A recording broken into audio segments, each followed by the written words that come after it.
Okay, we'll let folks trickle in as they arrive.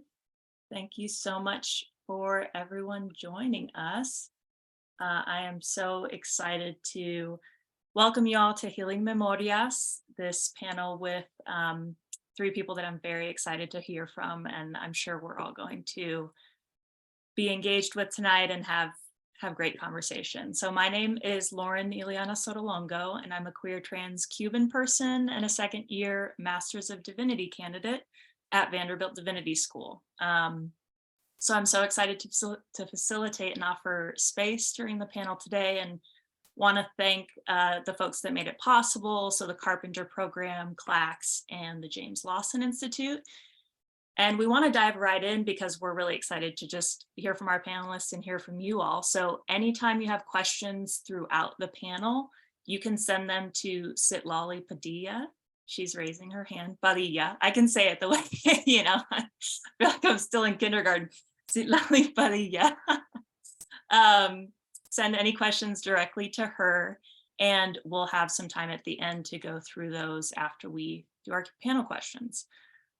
So the idea behind the panel, just to give you some context, was to focus on memory and to focus on the ways we remember and why we remember. So memory these days is at the center of a lot of our discussions, and dominant narratives have defined whose memory is remembered and whose is silenced or attempted to be. And memory often shapes our identity too. So within Latinidad and Latinx, Latina identity has also been determined by a dominant narrative and imagination. So the panel is about exploring the ways we have and the ways we continue to preserve memory as people whose stories were not lauded or preserved by colonizers or kings, but by our abuelos and abuelas, by family recipes, by community stories. And the goal of this panel is to challenge some of the ways that dominant narratives have shaped identity and memory. So I'm so excited to introduce the panelists that are here with us, and let me do that now. So first we have, I feel like I should pin you, but let's see, I'll pin you. First we have Dr. Expito Mitians Alayon, who is an Afro-Cuban feminist activist, non-binary, fantastically fat, trans-masculine historian whose research areas include Black feminism, queer and trans Afro-diasporic studies, and critical studies of the Black Atlantic. Thank you, Dr. Expito, for being with us. Next, we have Librada Gonzalez Fernandez, who is a researcher and archivist born in Cuba.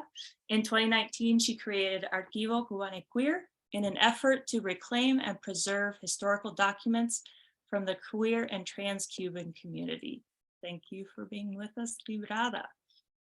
And last but not least, we have Marley Pulido, who is a Cuban-born historian, community organizer, and archivist.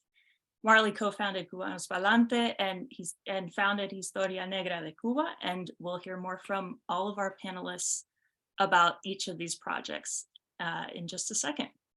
So to start off, I thought each of the panelists could give a short 5 to 7 introduction to their work and what they're excited about at the moment, so that everyone can get a sense of what they do and what they are working on before we jump into panel questions.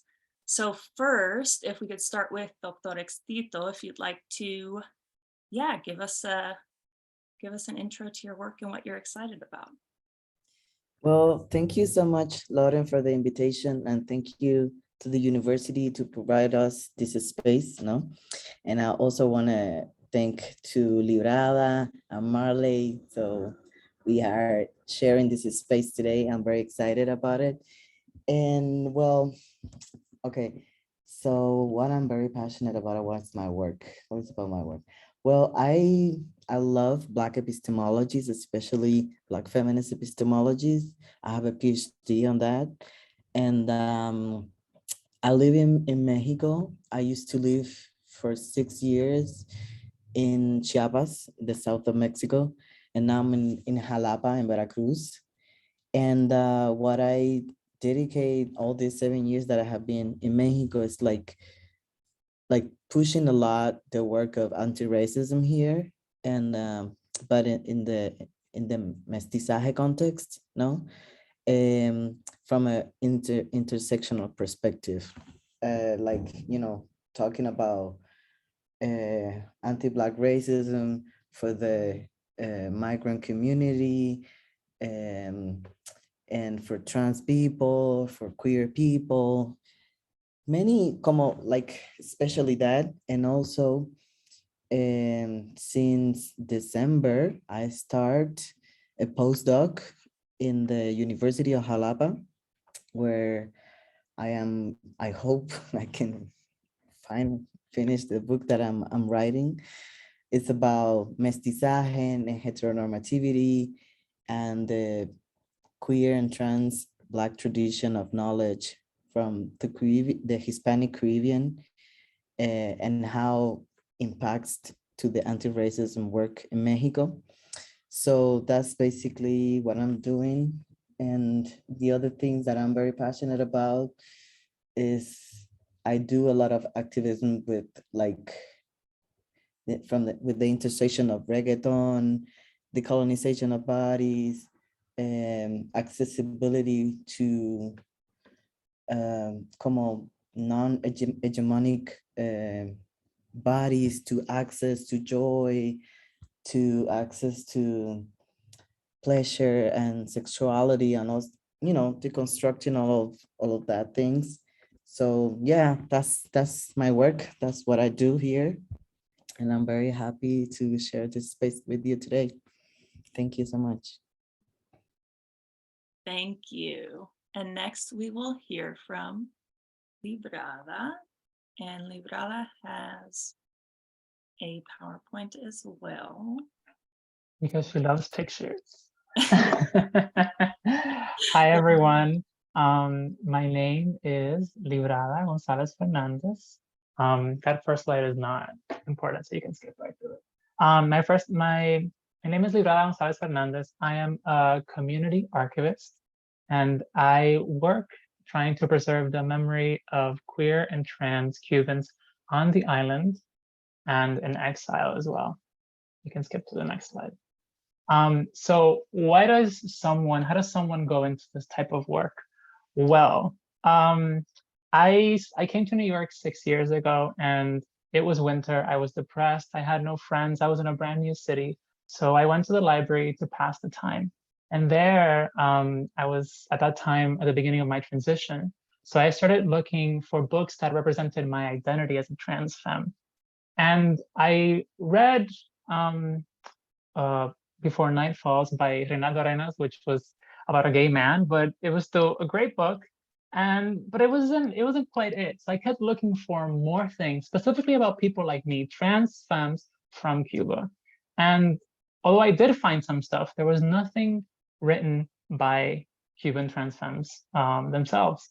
So what we see here in this slide is kind of the books that I read around that time, which include books that were written by cis heterosexual historians about what the LGBT community in Cuba looks like, books written by gay foreigners about what gay Cubans are like, and then of course, books written by gay Cubans about what trans feminine people are like, and finally, last but not least, books by a cishet woman in a position of power who claims to understand the transsexual experience and instead just uses this old hat medicalized language.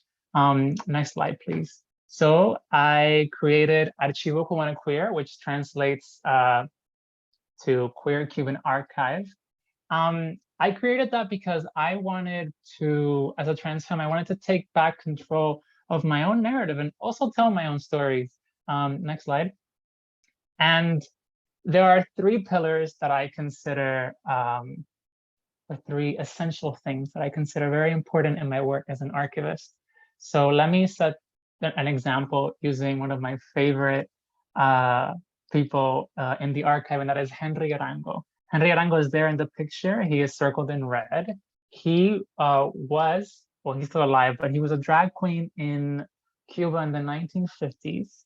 and worked as a female impersonator. That's also another name for it. And this picture is from the Cuban Heritage Collection. When I found it originally, it only identified the man in the middle wearing the suit as Jorge Guerrero. But I took the picture back to Henry to show him because he told me he had worked at the Palet Club. So I was very excited, not even knowing that he was in the picture. And when he told me, the first thing I did was run back to the Cuban Heritage Collection and tell him all about it. Tell him about Henry, who he was, that he was a female impersonator, and some of the names of the other people in the photo. This first essential thing is archival description. Archival description is the tool through which users that go to an archive find what they're looking for, is how archival material becomes accessible. And it only becomes accessible if the language, the metadata in that description is the language of the people who are being represented. Queer people have a specific way of referring to certain things. We have idiosyncrasies, like every other culture, like every other section of society. And if the language reflects the language of those who are looking at us, then it's easy for those people to find us, but not for us to find ourselves. Next slide, please. And then this other great pillar is connection. I have built a personal connection with almost every single person who has donated documents to Archivo Cubano Queer. Here I am with Henry, my favorite subject, at last year's drag march in New York City. I dressed up in drag, as complicated and weird as that felt, being a trans woman. I just wanted to be there for him. And, I built this relationship with him. I go visit him. I call him on the phone. I go to his house and bring him like little food sometimes. And with other elders, I'll take them to the hospital if I need to, because they're part of my community. I mean, I don't walk away from my community when I finish doing my archival work. Next slide, please. And finally, this third essential thing is entitlement. Entitlement for marginalized people has a different definition. It means that we know that we are deserving of our histories being told. We know that we are deserving of a dignified narrative. So as a person who has no formal training, who didn't go to school for archival science or whatnot, I took my little magic wand and just, called myself an archivist, porque me da la gana. And here is this last moment of Henry. Here are some of the photos that he donated to the digital collection. I scanned them at his house. And that's kind of like the happy ending of this Henry story. Next slide, please. So 3 years later, the physical collection of the archive holds over 500 items, which I'm still processing. That includes rare books, manuscripts, audiovisual material, personal garments, you name it. This photo to the right is from the Bernie Brandao collection, another elder from the community. And this is a Chinese Cuban trans woman named Mitsuko. Next slide. And the most recent acquisition of the archive, or these tapes, these 30 tapes that contain interviews with gays and lesbians in Cuba during the special period, this very well-known economic crisis. At the time, there were so many things happening. There was the AIDS epidemic kind of happening. There was the influx of American activists coming into Cuba and how that changed the landscape of activism. And there was also, a crisis, which at the time it was really hard to get film for a camera, let alone to shoot a whole documentary. I myself, who grew up in 1994, don't have many pictures of myself as a child because of this. That's a typo. This documentary was released in 1994, the year that I was born, actually, and it was by Kelly Anderson.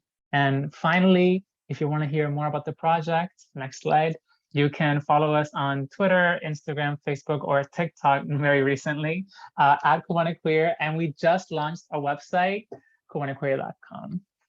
Thank you. Thank you so much, Librada. Next, if we would have, I'm going to invite Marley to speak. We've got, who's up here next? Hey, everybody. I am so thrilled to be here. My name is Marley Pulido. I am a historian, community organizer, and an archivist. I'm fighting a cold, so if my voice goes off, that's it. And since 2019, I have been curating Historianera de Cuba, a multilingual digital archive and also multimedia creative hub to preserve the Black Cuban historical memory of the island and the diaspora. And I find it just so fascinating that before I started doing this work, I didn't know of Libra didn't know me. And we were both creating these two projects like around the same time.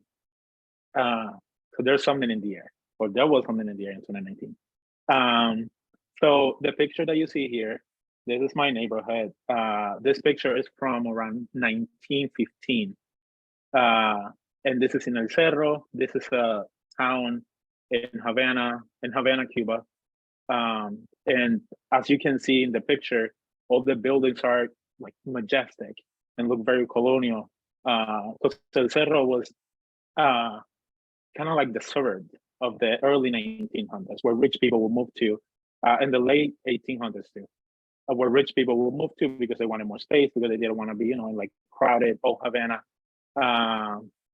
And this is where people would just come and build like really big houses. And Cerro is also historically Black, poor, and working class town.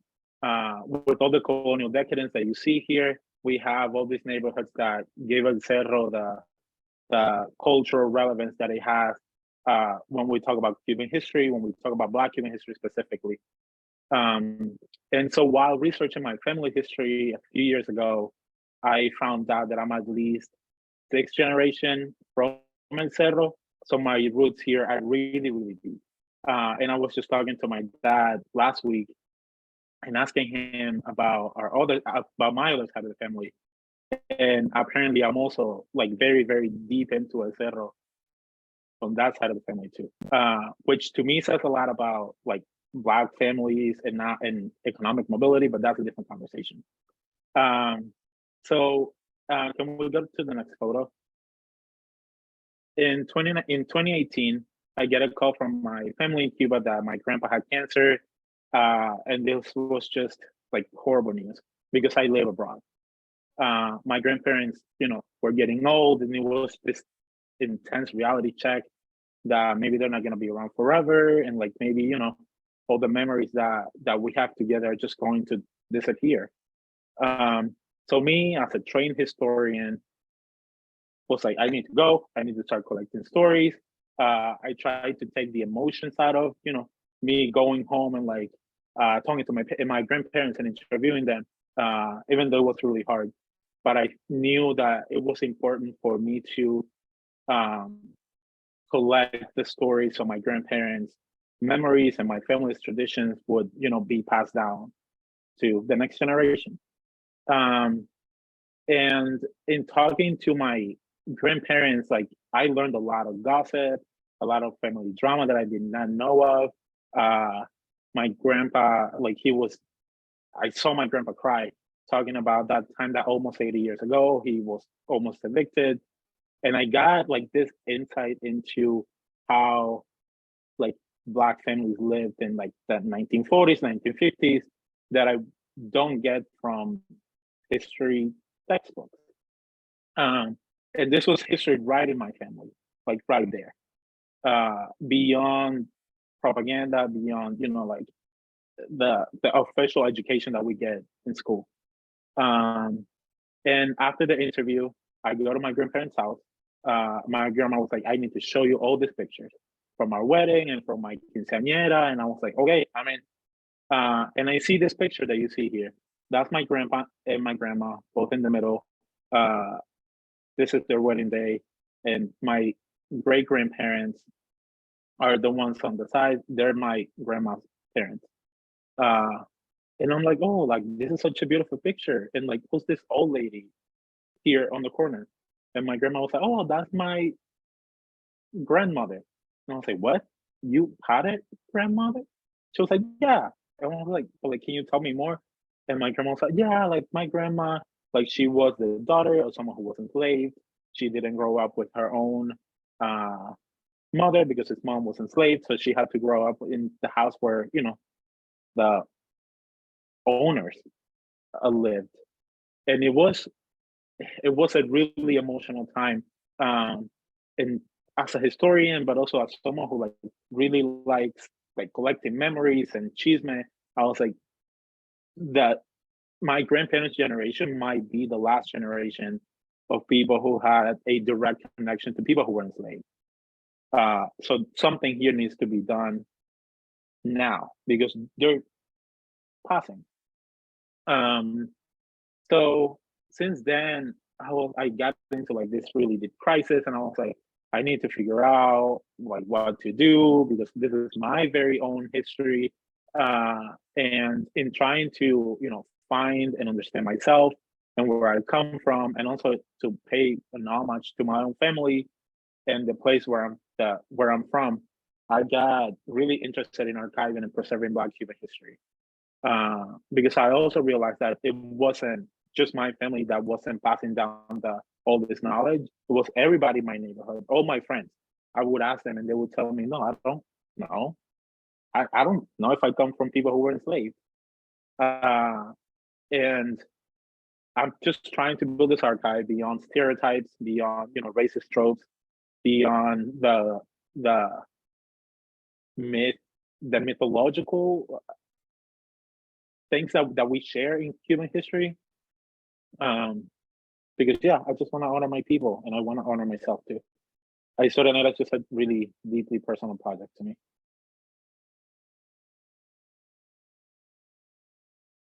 And we're launching it later. So come through and sign up at historianetica.com.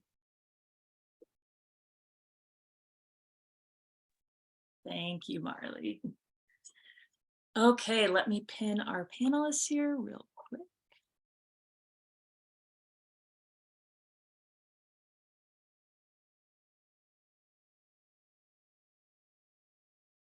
All right. So now we will move into the panel questions, and I want to repeat this again for those who tuned in a little bit later. If you have questions throughout the panel for our panelists, please send them to Citlali Padilla, who is waving, and I think the only other person on her video.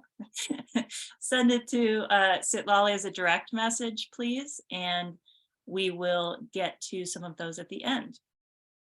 So to start off, I figured we could ask this question at the beginning or at the end, but I figured we could start off with it talking about how remembering is healing, and it gets to the title of the panel itself, Healing Memorias.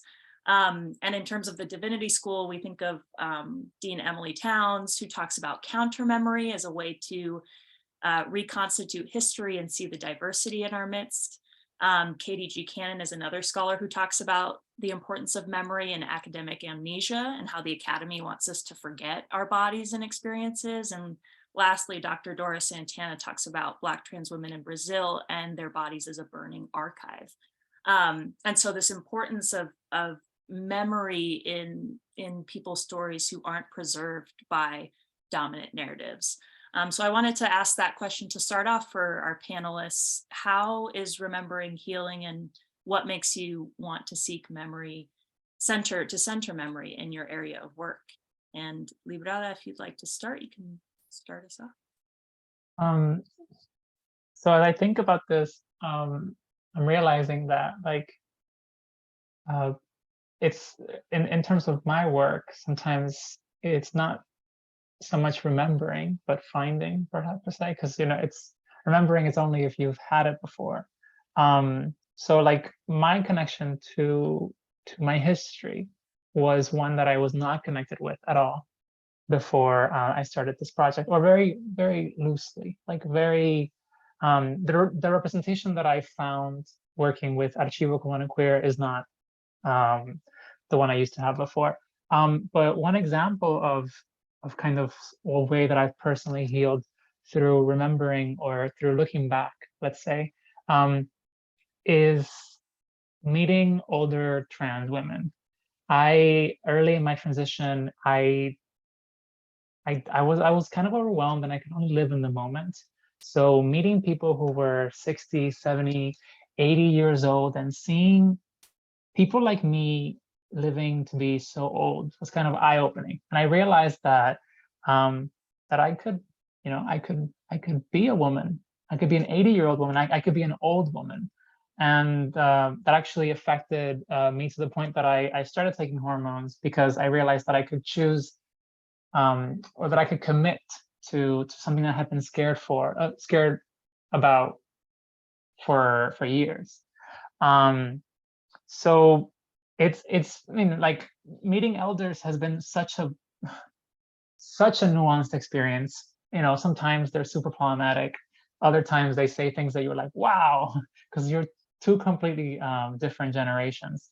I think that one equation that I kind of, if I were to put it into a mathematical equation, how I think of this like healing to remembering is that remembering plus imagination equals healing, perhaps. Like, if you go back into the past, you reimagine it in your terms, and because sometimes we don't have the option of, well, none of us have the option of going back and fixing the past yet.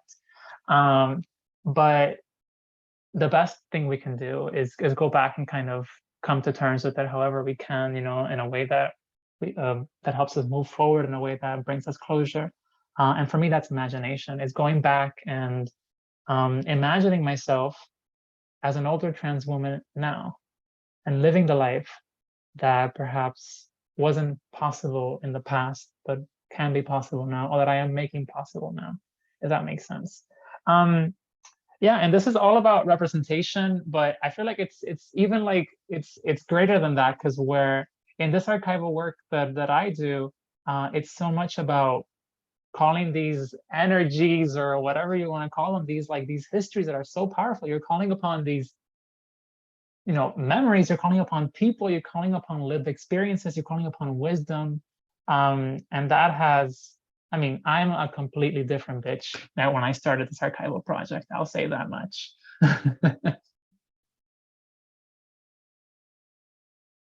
Thank you. Thank you. Marley, I want to invite you to the question too. How is remembering or memory healing in terms of your work? Hearing Liuda talk now reminded me. So I went to college in Cuba.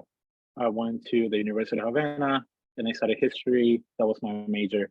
And I remember, like, at one point we were talking about historiography and all these like really big terms that I really didn't understand at the time.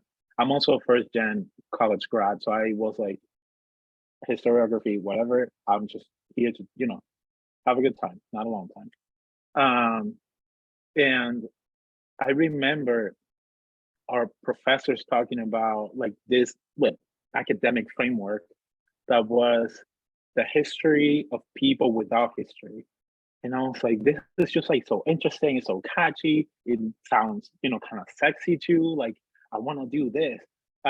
And I also, like, at the time I didn't know how to explain it, but I was like, this feels a little violent too.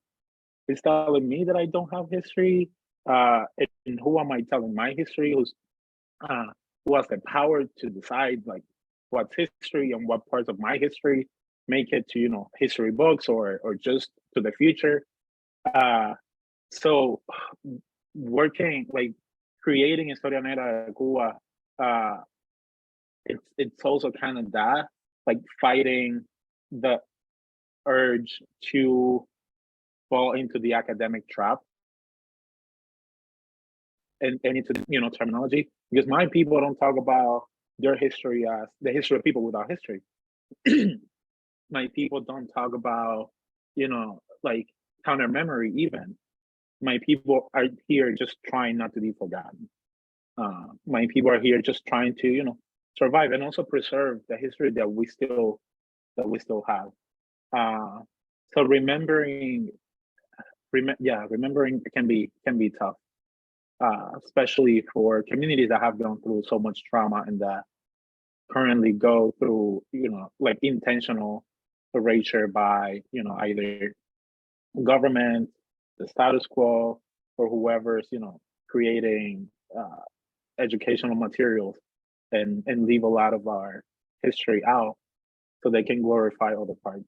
And I'm also thinking about like this idea of glorification and how a lot of the Black people that we see in Cuban history are these people that I don't feel like so related to, because I'm not Antonio Maceo. I don't know if y'all know Antonio Maceo, but he's like this big deal in Cuban history. This Black man who was like shot, I think like 70 times. I don't even know.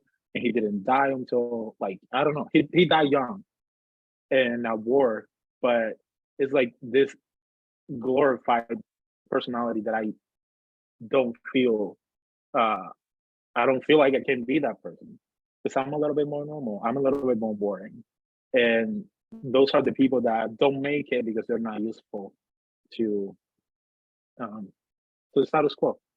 So remembering is the ideas that we heal, but it can be rough, the journey. Thank you. Dr. Extito, would you like to? Yeah, sure. Well, hearing Marley and Libra was very illuminating. I'm also a historian, and I did my master's in Caribbean studies in Cuba. And something that I didn't identify since I was a kid, no, but I was paying a lot of attention in college is how, you know, history, the discipline of history, like all disciplines in academia, but this one was the ones that I was studying. It was written by white men for white men, and the rest of the racial or, you know, gender identities or stuff like that, the only function in that narrative was to support this white history. So for me, the work of remembering and having in mind that I was not able to do it in Cuba because to access to an archive in Cuba is to go through a very sophisticated machinery that doesn't allow the majority of the Cuban to have access to our own archives because they are extremely for the use of, you know, foreigners from the global north or just for the government, no? It's very hard to access the archive. And also, we also need to, like, you know, decolonize the idea of what an archive is, because I love the work of Sadia Harman and the critiques that she does to the archive and this colonial function of the archive that makes Black people be perceived only if we are like merchandise, or only if we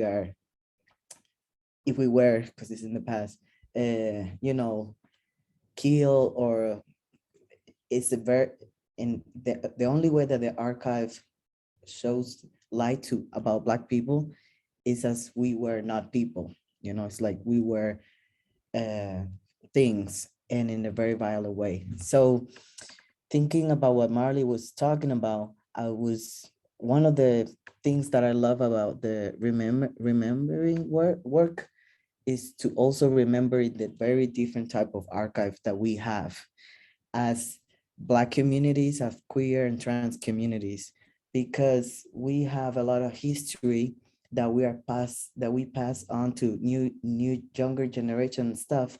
But the problem is the platform where this knowledge is storage, and this platform many times are not conceived as archive, and for that they don't have the same importance for academics, no? I remember a long struggle in Cuba for historians to recognize that oral history was a different type of archive, no? Especially because for Black people, that was mainly one of the few ways to sustain the Black heritage and the Black culture, no? So I just want to finish this part, but you know, I love the work of M. Jackie Alexander, which was an Afro-Trinitarian scholar, queer scholar, and she said, so now here is the question, What tools, what methodologies, if you will, do we need to develop to code memory back into word, to mute the seduction of forgetting and make rememory irresistible? So I love this phrase, because also as historians, we think, well, I think that history is very boring because it's white, and cis and straight. I'm like, no. So for me, doing the remembering work, it also has to be essential work, a sexy work, It needs to make our younger people, queer, trans people como Black people, our communities, they need to be like intrigued. It's not just because we need to make it in a different platform that people feel it like interested, but not because politically, but like, curiosity, sexiness. Yeah, I just want to finish with that. Thank you. Thank you. And it's curious too, as you all were talking, there's another quote by Dean Towns where she says, history is the subject of white people and memory is the subject of Black people, and talking about the differences of what's remembered and how it's remembered. So moving on to Wait, I wanted to say something. I remembered something that Marley said during one of our conversations prior to the panel.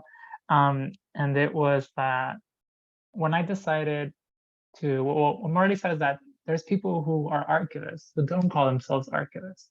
And that's what happened to me. I could have been doing this work regardless. I mean, I would have been doing it regardless. The difference is that I gave myself a self-importance to call myself an archivist and to call myself an authority figure or whatnot. And I am very intentional about including people in the archive whose narratives don't perhaps seem to be so like grandiose or exceptional. They're just basic narratives, because those people also deserve to be part of history. One big shock of people when I first came to Cuba was that I told them very excitedly, I was like, I have an archive, I am ready to put your documents into it, and they were like, huh? Like they didn't understand what I meant. Like, you want these old papers? Oh, go ahead, take them.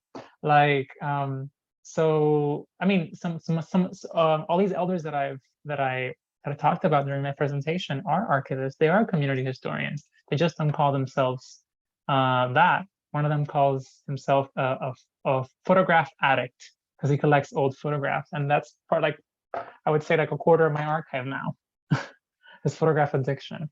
So thank you. Thank you.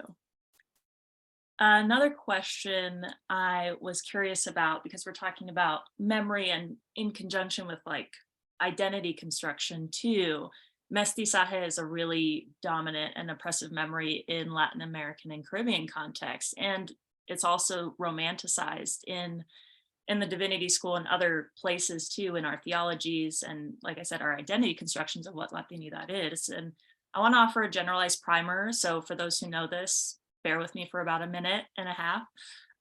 But mestizaje is the idea of racial mixture very broadly, and has been used modernly sometimes to say that Latin American and Caribbean folks can't be white or racist because everyone is quote unquote mixed. Dash Harris and Radio Caña Negra talk about this a lot, and their info will be in the chat. Jose Vasconcelos coined the term mestizaje with definitions that were and are racist, anti-Black and anti-Indigenous, and his definitions run similar to a lot of the Latin American and Caribbean governments and their blanqueamiento campaigns, which were attempts to whiten the population. So we see this ideal of mixture becoming another tool of white supremacy. And Juliet Hooker talks about this, Amalia Dace talks about blanqueamiento as a response to blanqueamiento. So if you want to do more research into that, there's info in the chat. So a question, as we're talking about identity and memory, from each of your contexts, or for those who want to respond, can you speak to the role of mestizaje in history with your work and or in your personal experience? So I'll invite Dr. Extito if you'd like to start. Yeah, well, thank you for that question, because I think I don't know how many historians think about the relationship of mestizaje and the erasure of I don't know, Black history. or queer and trans history. So the understanding that I have of mestizaje is that it's a regional, is a regional and national nation process of construction of the nations in Latin America and the Hispanic Caribbean, including Puerto Rico también. So for me, mestizaje, more than a mixture, I see it as a way to create this false narrative of racial democracy, citizenship, and I don't, this word is okay, nationhood, no, nationality within the settler colonialist borders, no? For me, it's very interesting to think mestizaje along with settler colonialist studies, because each field of research give us tools that we can incorporate to think deeply about mestizaje in Latin America and the Hispanic Caribbean. And I think, like, for instance, before Jose Vasconcelos wrote La Raza Cósmica, Jose Martí in 1895 or something, he wrote this very famous speech where he said that there's no war of races in Cuba because there is no races in Cuba, you know? So doing that, he was, I think for me, Jose Martí is kind of like the pioneer of the Mestizaje project. And his work como create this paradigm, como Latin American paradigm. So Vasconcelos and others could took that and como keep sowing this this narrative that construct nations. So that's for one part. And it's very interesting because in Cuba, for instance, this is still a national phrase, you know? It's the way that the white mestizo government used to continue erasure, como racial inequality. That's a very soft word, but I don't have other in English right now. Or racism, a structural racism, no, institutional racism. Como that's exactly what Fidel did in 1961 when he says, like, we established this politics to end racism. So racism doesn't exist anymore in Cuba, no? So when you think about history and the relationship between mestizaje and history, mestizaje as a nation project, what it does is, like, it whitens all the history. So it whitens all the process of writing history, even though these processes are not in the cis heteronormative platform. So that means that a lot of studies of queer and trans people, a lot of studies even about Black community, what they choose is lighter skinned people, or they erase the racist part of the racial inequalities or racism within this community. Como race or racial identity is not part of the conversation when you think about mestizaje, and you are doing the historic work to recover the history of, I don't know, any queer community in Mexico, for instance, no? So for me, mestizaje is a very subtle but very effective speech system that also enforce racial segregation, but under this fantasy that we are all the same. And in this fantasy that we are all the same, it creates like racial segregation where darker people are like dismissed, erased. No, yeah, just want to leave it there because I can keep talking. Thank you, Dr. Éxito. Marley, would you like to respond to the question? I don't have much more to add because Tito is so good at this. But I was thinking about a couple of things. One that not at least, mestizaje like the idea of racial and cultural, mixture in Latin America was attained violently. This wasn't just, like this like thing that, that's like this beautiful. It came with a lot of violence and a lot of like extremely intentional and vile erasure of Black people's identities. And when Tito was talking, I kept thinking about how, like in Awakwa societies, Awakwa societies are like this like mutual aid, but also like kind of like secret societies that men of African descent like created in Cuba in like, I don't know, 1800s, I think, 1700s and all. They brought all these secrets and like and they brought this way of caring for each other and caring for the communities, and established secret societies.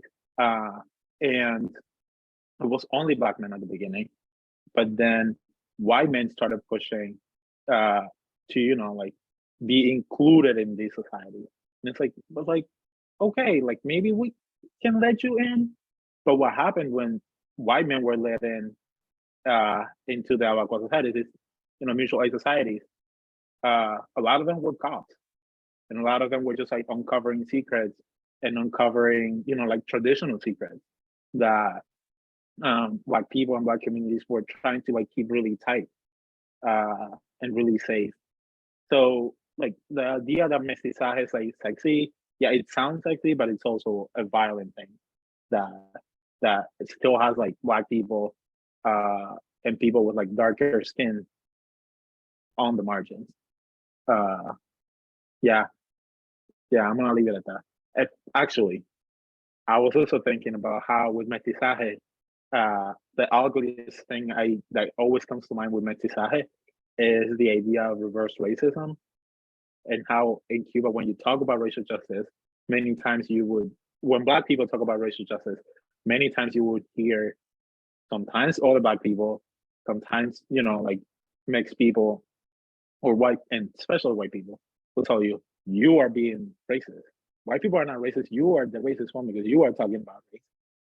So mestizaje is just like leaving under the rug the need to like actually attain racial justice.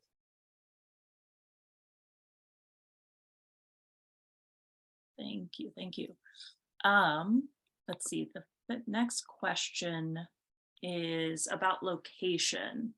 So location is central to, in some ways, to each of your work, where you are now, and that obviously you're in diaspora from a particular place in Cuba, and even understanding your own body as a particular location too, right? So I'm curious about how your work is informed by the place you're in. So Dr. Tito, you're in Mexico, Marley, DC, Librada in New York City, and or seeing your body as a place, right? So how is your work informed by the place you're in? And Marley, I would like to invite you back into the speaking circle. Yeah, oh my God, location. I honestly don't think that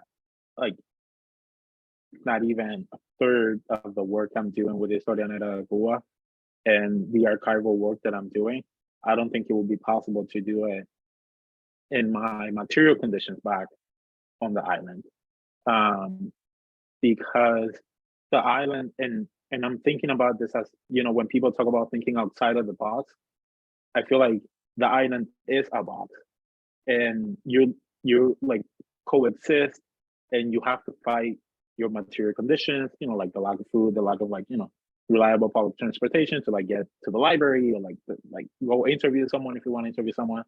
But there's also the political conditions of the box, that state surveillance is the norm, police surveillance in Black communities is the norm. So if you're doing anything suspicious, and collecting memories is a suspicious thing, especially in Black communities.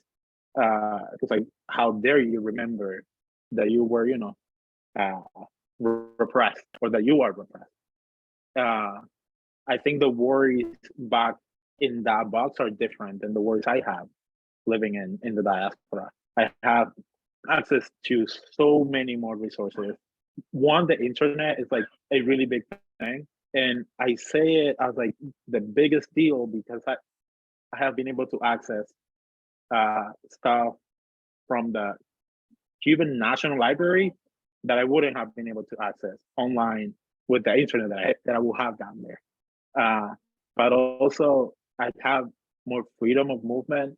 I have more freedom to think and to say things that I wouldn't be able to say down there, or things that I wouldn't even be able to question down there. But I also think that what like really helps me being in the location that I'm in is the nostalgia that when I'm home, I don't miss home. When I'm home, I want to get out of there because I'm just overwhelmed with the heat and people yelling because that's how we communicate. But I feel like the nostalgia from, you know, not being in the box helps me with inspiration, really.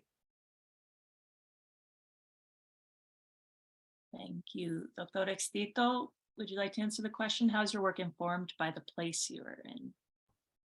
Yeah, thank you for that question. Well, for me, when I got to Mexico, I came to Mexico to do my PhD, and my PhD was about Cuba, and I have to change it very soon because it was the institution didn't have the resources. I didn't have the resources. So I started to understood that how Mexico reads Cuba, no? And especially because I cannot speak for 123 millions of people, no? But the mestiza left, of the Mexican mestiza left, no? Or the feminist movement, how this movement in Mexico reads Cuba, and what was the tradition, the national mestiza tradition logic, the national Mexican tradition logics about Cuba. And that made me think a lot about what narrative mestizaje from Mexico is constructed como Mexican mestizaje. One of the way that it's constructed is like consuming other countries, no? For instance, one of them is Cuba, especially the Black community. So for me, my journey in Mexico has been like this constant battle, como trying to open spaces to criticize more what, you know, what Cuba means in their romantic ideas, and on the other part to like intervene these very racist stereotypes of what Blackness means for, or at least like what Caribbean Blackness means for Mexico, no? So in doing that, I recognized that I was having an experience of being the diaspora, you know? And so my work, what I start to do is like tracing, recuperating and tracing and doing this cartography work to see where, because I was fixated with this constant phrase that I was hearing all the time in Mexico, that it was, there's no Black people here. And I'm like, well, I'm here and I'm Black. So it's impossible. And then I saw so many Black people, and then a lot of you know, feminists, queer, trans activists, Black, came through Mexico to do their work. You know, I was like, there is Black people. I am seeing these Black people. So what I did in my PhD thesis was to trace that transit, no, to talk about very different, como a tradition of Black, queer, and trans people transit through Mexico doing their work, da, da, da, da, da. And so what I'm doing now, what I would like to do now, is to trace the relationship between this transit, the impact, and more than the impact, I'm very curious. I would like to dig in a lot, hopefully, how the conversations are built, you know, because it seems this mestiza gaze, what it provokes is that erase certain types of history, certain types of impacts, certain types of encounters, erase a lot, no? So I am very focused now into prioritize this interchanging that are existing, at least digitally from 2020 to the present, and see how, you know, Black queer activists from the Caribbean in Mexico are talking about it, are creating a Black queer community through internet. And because that's another way that diaspora is expressed. No, like we need to, I don't know how to say this because it's complicated, because internet it belongs to a white man, no? But at the same time, at least what I have seen from 2020 is like more and more and more Black, queer, and trans activists, we are using internet to not just expand our voice, but to create, you know, community. And this community has impact in many other social movements. So I'm curious about to research about that, to know more what is happening there. Yeah. Thank you, Doctorex. Ibrada, would you like to answer the question? How's your work informed by the place you're in? I love the concept of nostalgia that Marley brought in, because it's so important to our work, because we get to sit back in exile. Well, at least I speak for myself. I get to sit back, not having to attend to such basic needs, such as like, where's the detergent, or where's like the food for the week, or like, you know, are the kids gonna eat something nutritious tonight? I get to sit back and dream about Cuba. I don't have to deal with the current reality of Cuba. I get to kind of like live a kind of more relaxed present here, granted, because there's things going on here, but it's nowhere near kind of the immediacy of living in Cuba and the heat and the children screaming and everything else. So I think that being able to look back is a great privilege, and being able to access the things that I have here is also a great privilege. And I say privilege is a good thing, because privilege ultimately is a good thing. Everybody should have privilege, meaning, like, you know, then it will stop being a privilege. I wish that people in Cuba had an archive, you know? I wish that I could do my archival work in Cuba, but I know that, like Marley said, the first thing that would happen is that I would have a state security agent at my door being like, what's this little Instagram thing you're doing? And, you know, harass me, and, you know, and then it will go down from there. And, you know, something as like as simple as like the physical access to like the materials that I need for this archive. The boxes in which I keep the archive, the space to store it.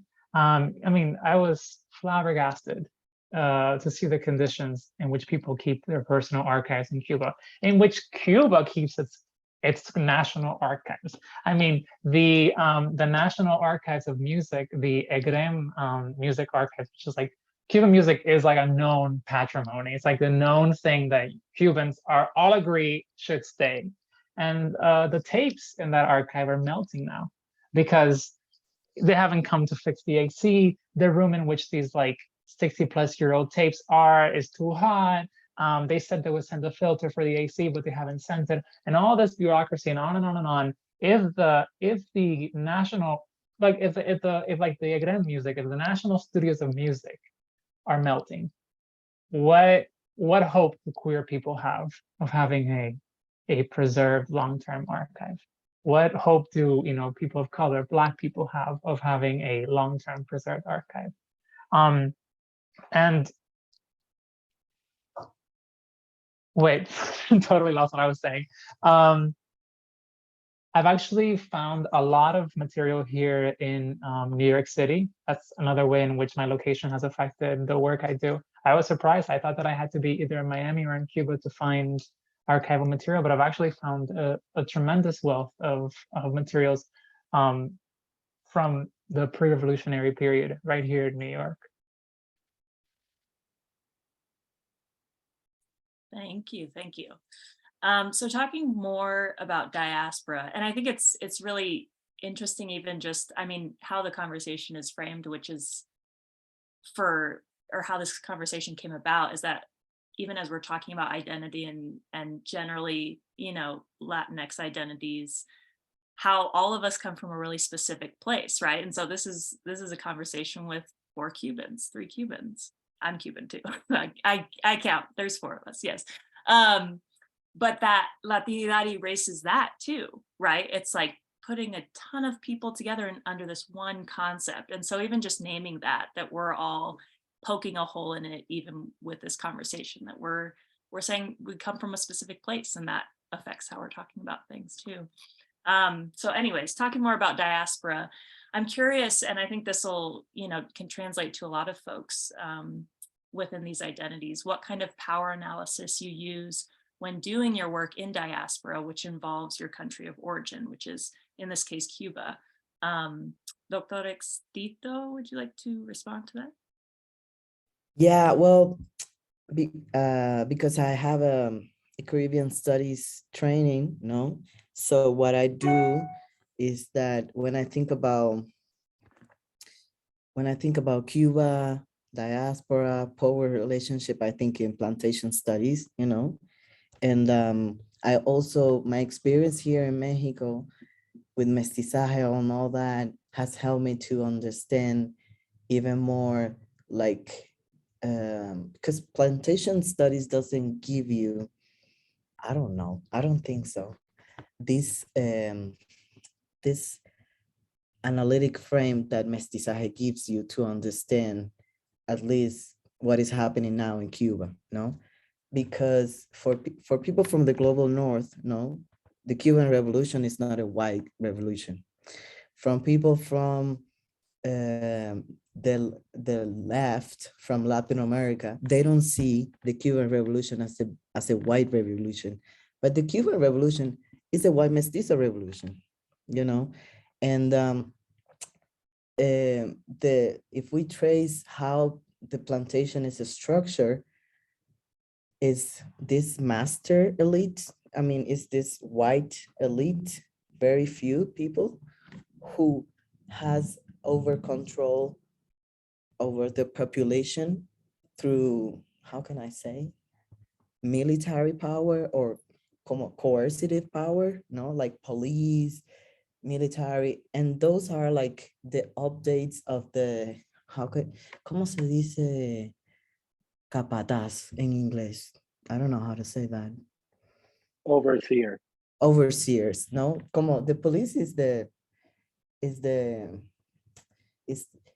I don't know how to say that in English because it's not my first language, but it's like, it's the update way that overseers of the figures of overseers, So, and if you go to the Cuban history, it's interesting how they just name revolution process, certain type of social process, which are led by white men, Antonio Guitera, Fidel Castro, Jose Marti, but they don't name revolution to every time that Black communities, burn the plantation or go and became maroons. So that is something else that I don't know how, well, I have an idea why historians don't do that work, but also I think like when we think about plantation studies and mestizaje together, it gives us that framework of analysis because it allowed us to understand that, besides the ideas of the global north, of the left or whatever, the Cuban government historically has been the plantation's owners or the colonos sustaining through racial stratification the power in Cuba, So that's how I see it now. I don't see anything differently. Como July 11 protests, if you saw the videos, the majority of the people who were there were not white. Well, that's it. And the July 11th protests happened in, for context, 2021, and happened in, I don't know how many cities across Cuba, but was just like a mass protest in Cuba, which was unheard of at that point, or had been unheard of for a long time. Marley, would you like to answer the question? What kind of power analysis do you use when doing your work in diaspora? My power analysis and diaspora back home when I'm dead is the same. I'm unapologetically pro-Black, period. And that could be like all I have to say about this. And I say it because when we talk about mestizaje, when we talk about, and I think with mestizaje specifically, Cuban nationalism, it becomes an obstacle in understanding my individuality, people's individualities, and our like very particular community struggles that we don't share as a nation, that we don't share as a nación mestiza, as a mixed nation. So I think that the idea, like I don't even know how to translate unapologetic to Spanish, but like understanding the concept of unapologetically and being unapologetic in English helped me just like understand that I don't need to back down. And that's been my power analysis. And during the July 11th movement, protest, this really grounded me. When people were talking so much about how, no, but like you need to understand that it was even worse before 1959. Yes, I wasn't alive back then. I need to think about my current situation. I need to think about my future and the future of my people. And right now we're not seeing a future. So I need a future that's pro-Black, that's keeping me and my people's best interest like front and center. And mestizaje apart.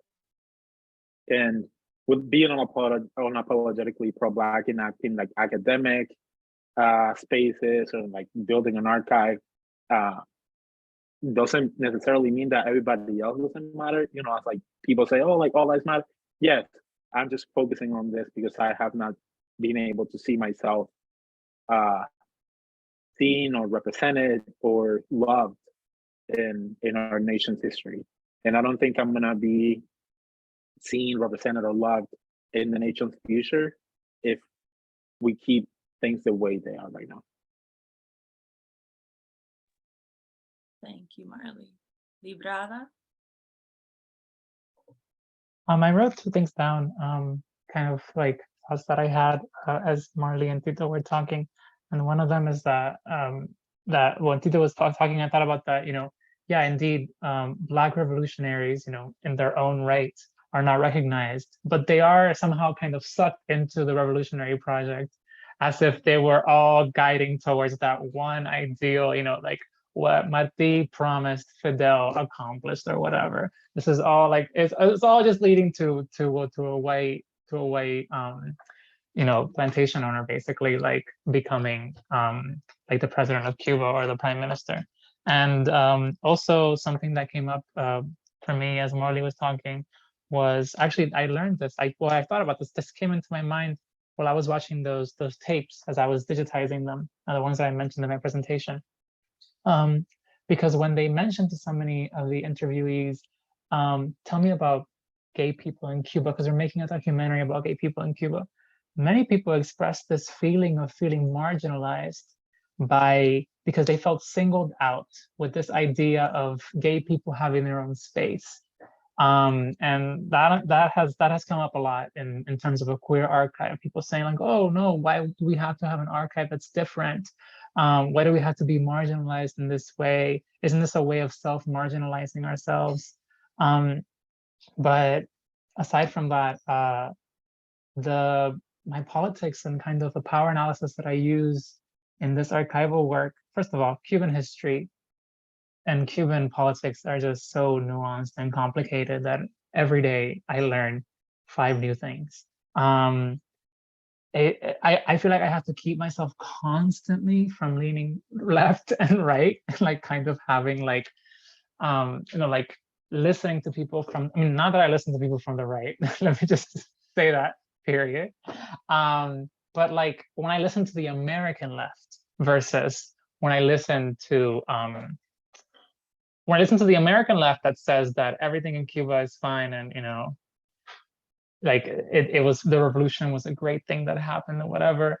And then I listen to people from Miami, where I grew up, say things like, "Oh, Fidel did the worst thing," and like just a very black and white. And I feel like so much of my work is kind of making my own like analysis, and really considering a lot of history, because it's not that simple. Cuba is not that simple. Countries all over Latin America love to idealize Cuba. I have many Puerto Rican friends who love to idealize Cuba, and it's a complicated, because they have their own colonial issues that they struggle with. But it's not, Cuba is not the answer, and neither is colonialism per se. But yeah, Cuba. When you talk about Cuba, you have to really just like talk about it with all the nuance that it has. You can't just flatten it out. Thank you, Vibrata. Let's see. Trying to think of whether to do both of these or just one. Let's do this one. How do you stay embodied and telling the truth in oppressive systems which work against this? Marley, you're my first listed here as a possible responder, but you don't have to. The face you made. This is quite the question. Okay. My body suffers a lot from this work. The work is beautiful. I love listening to my elders. I love like reading like books and documents from like I don't even know when. But I remember at the very beginning of working on building the archive, I will cry a lot. I still cry a lot. Just that's because I cry. But just like reading stuff will like trigger something. Thinking about stuff just like out of the blue would trigger stuff, and I would feel so much sadness that wow, we really went through shit. I don't know if I can say that here, but I was like, wow, like it was worse than what we're taught in school. Because what we learn in school is that, or at least with like enslavement, it's like this very like impersonal thing. You don't learn people's names. You don't, like know who these people were. You don't like make it personal because like it's like this thing that happened to some people. It's not this thing that so and so did to so and so. So I like reading documents makes me, yeah, it triggers a lot. But I remember when I started doing interviews to the elders, I was interviewing like my friend's great aunt, and oh my gosh, it was such a hard interview because she had she was in like very early stages of dementia, and she just kept thinking, she just kept saying like throughout the whole interview, I want to go back to my hometown. I want to go back to my hometown. And her hometown was like so far from where she was living as as an elder, and yeah, it was just like remembering that this work is so important and so urgent all the time that I can't do this by myself. I need an army of people to collect our elders and our people's history, so we can preserve it and love it and save it from the oppressors who want us out. Thank you, Marley. Vibrada, how do you stay embodied in telling the truth in systems which work against this? Yes, the question about crying. I cry a lot on my archival work all the time. Actually, one of the things that was happening to me before this archival work, before the archive was properly established in 2019, was that I would go to the library, do a bunch of research, didn't know where to put it, and where to put all that energy. And then I walked out into 42nd Street looking like, after reading all these Cuban authors from the 1970s or the 1950s or whatever the hell. And all of a sudden I'm in 2019, Manhattan, going like, what the hell is this? Alone. There's no Cuban to say, que hola, or que sé yo, or like it's changed some words to. It's just me. It's just me and my thoughts and what I described at the time, and as these like ghosts passing through me is what it felt like. I felt like in a way I was kind of like a medium of history, because I was just receiving all this information. And I think that one of the biggest things, a huge part of my work in Cubana Queer has been processing, has been not just processing the documents, in terms of metadata and in technology, but literally just processing what I just heard, bringing it into my understanding, into my modern day understanding, and then bringing it back into that time because I cannot understand the past in terms of the present. Something that happened with one of the elders was something that I felt very kind of in my body. And as Marley said, and they don't teach you this in school, or rather for me is that I learned all these things in paper. I knew that trans people were erased. I knew that like trans women were misgendered historically, but until I saw just with how much frequency, just until I saw how much our histories had been erased, I mean, I still, I'm not, as they say in Spanish, curada del espanto. I'm still not cured from the shock of, like, for example, talking to Henry, for example, and all of a sudden during a conversation he keeps mentioning his brother and saying this man's name, and then him saying, oh, my brother, yeah, he loved to dress in drag all the time, he was a drag queen. And then something clicked in my head. I was like, wait a minute, this is a lot of drag. This is a lot of drag for a man. Henry, did your brother go out into the street wearing the drag clothes? And he's like, yeah, sometimes he did.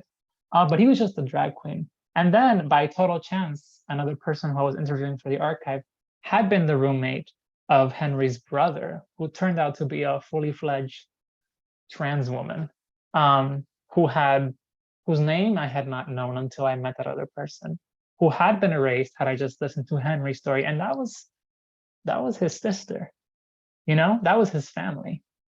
And in so many ways also, understanding that Henry and the other elders that I've met are, they call themselves gay men, but gay men was a term that was more expansive back then, and what that means. And then bringing out that knowledge into people through the kind of educational work I do on Instagram.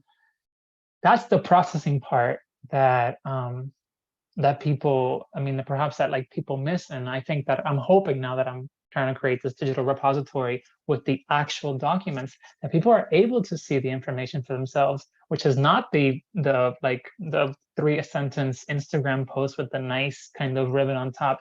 It's a lot more complicated. It's raw. It's problematic sometimes.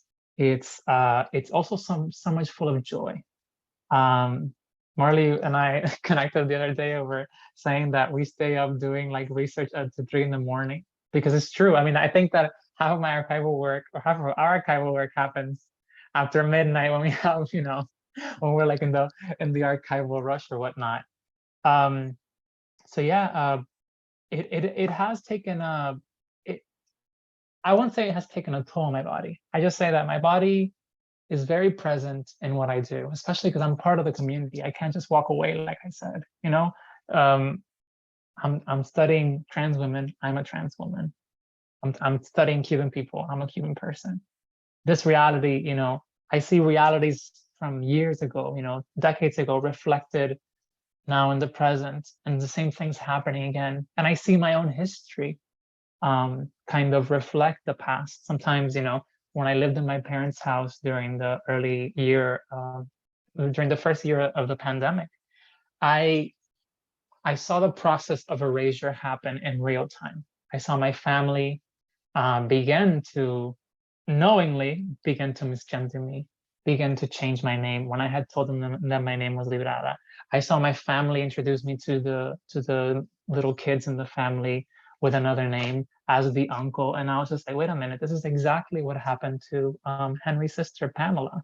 This is exactly what happened to these, not even in the 80s, but like, back then in the 1800s. It's the same process over and over again. And I'm seeing it happen to me now. I'm supposed to know better, and it's still happening.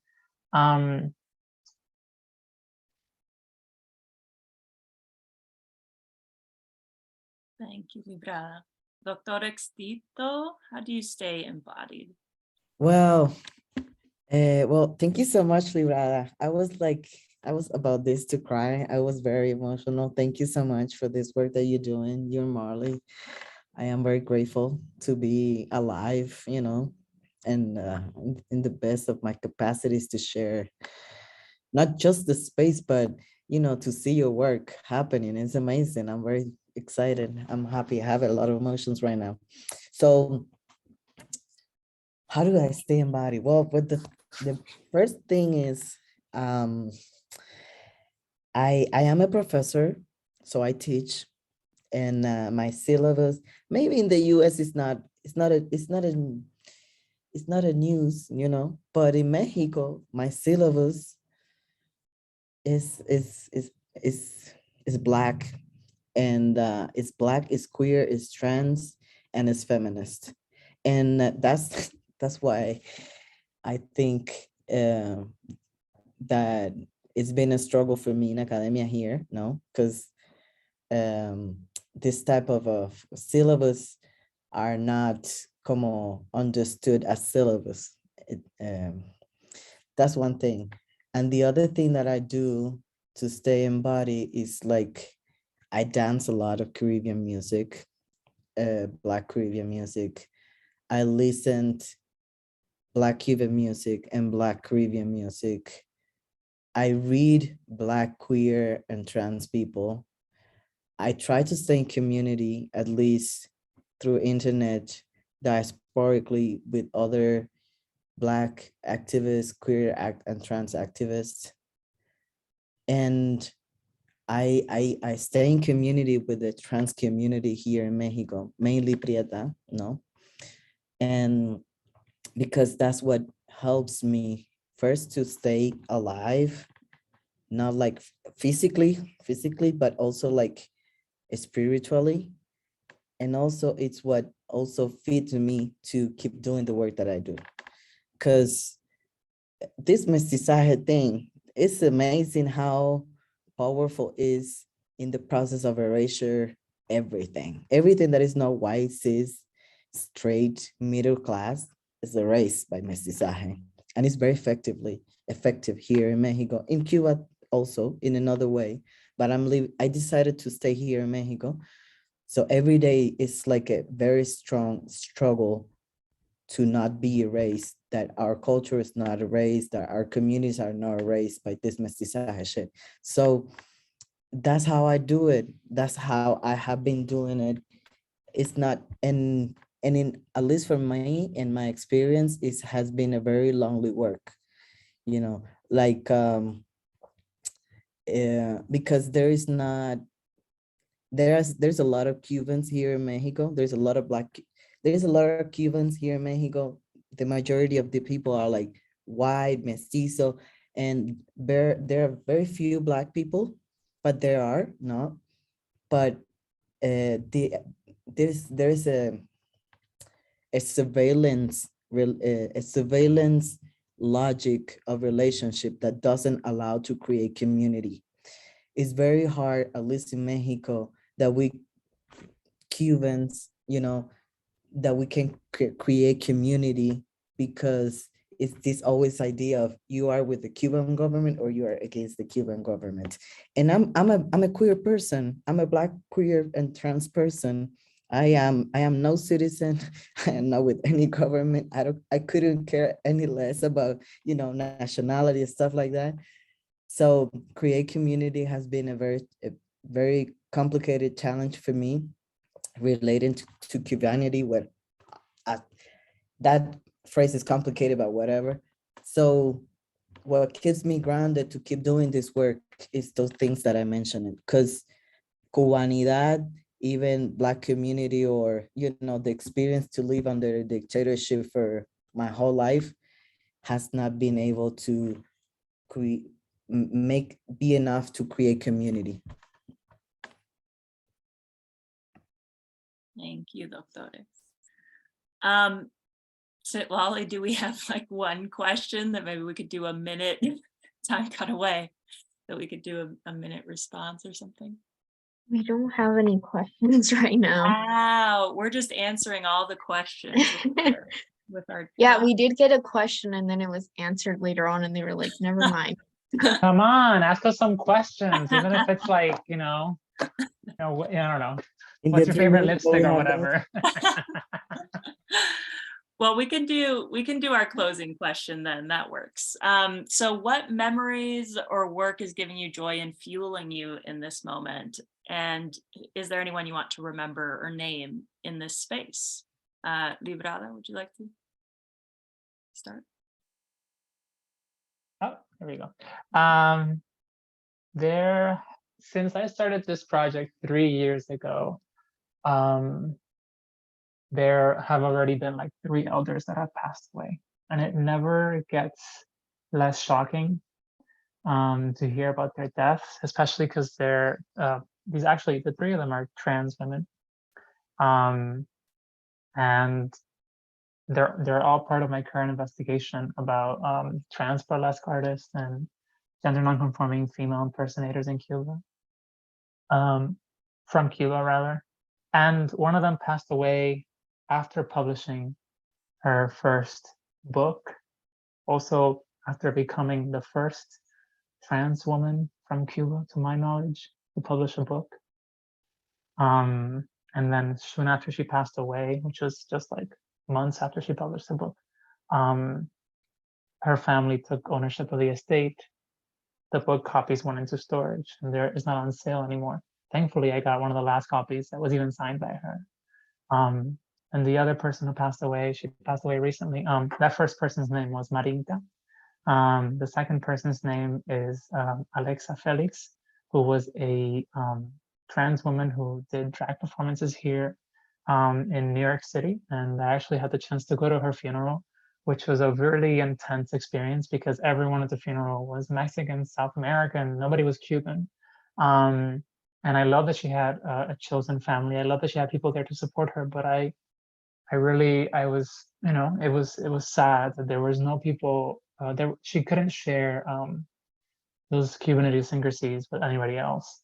The funeral was, I hadn't been to a funeral since 2008, thankfully. And the third person that passed away, she passed away recently. Her name is Sandra, and she lived in California. And I tried to get her to interview with me so many times, and all I could get out of her was a crush that she had on me. She didn't even know what I looked like. It was the funniest thing. But she passed away, and yeah, those are the people that I want to name. And I also want to name Brenda Diaz, who's incarcerated right now. She's a trans woman who participated in the July 11th protests. And she's, people really focus on her a lot, but I also think that she's an example of all the trans people who are imprisoned in Cuba, who shouldn't be, first of all, imprisoned at all, and secondly, in the conditions in which they are being put into men's prisons, and so on. Thank you. Thank you. Dr. Extito, would you like to respond? Is there anyone? Well, I think I'm going to ¿cómo se dice? I'm going to give my space to Marley because we don't have a lot of time. Yeah. Marley? Okay. Yeah, I'm gonna be quick. Who do I want to name? Oh my God. I thought I had someone. Okay. I want to name both my grandmothers. I feel like, at least in my family, in my community,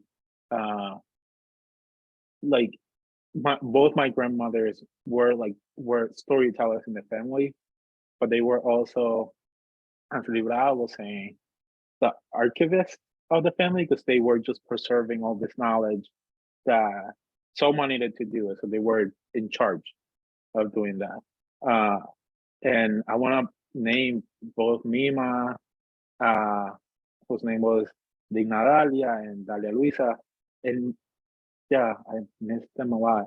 But I also have this like honorary ancestor that I found through my archival work, Rafael Serra, who wrote, like, this is like Black Cuban journalist and activist from the late 1800s.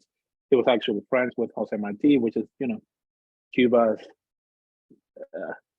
favorite white man. For people, some people. But Rafael Serra, he was like much more radical than Jose Marti, even though they were really good friends. And Rafael Serra had this, like, wrote this essay that was called No Justice, No Unity. And I think like today we will call it No Justice, No Peace. And he was just talking about the same things, that we can be talking about justice. You cannot be asking me to unite with you if there's no justice for my people. Thank you, Marley. All right. Well, thank you everyone for coming and joining us for this panel. If you had a question and we didn't get to it, feel free to, get in touch with these folks, follow their pages. We will have all that information at Vanderbilt Divinity if you go on Instagram. And yeah, thanks everyone for coming. Thank you, panelists. And yes, if you want to drop in the chat, Marley just put his website down. Yes, and then there's sources in the chat too, if you want to copy and paste any of those. So thank you, everybody. We should have this up too if you want to send it to other people. And I don't know when I'll see you, but thank you, panelists. Thanks everybody for coming. Thank you. Thank you, everyone.